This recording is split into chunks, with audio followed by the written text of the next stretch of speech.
Hello everyone, welcome to How to Solver.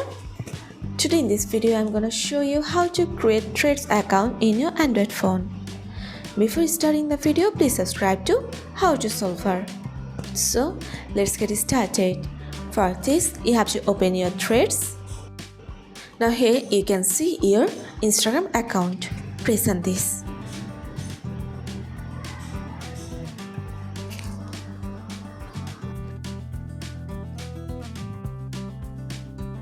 Now press on continue. Now here you have to click on join threads.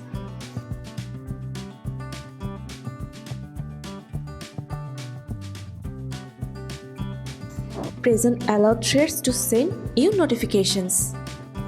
Your threads account is ready.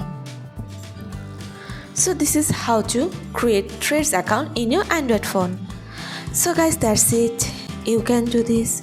I think this video is very helpful to you. If it was, then give a thumbs up and hit the subscribe button. And thanks for watching.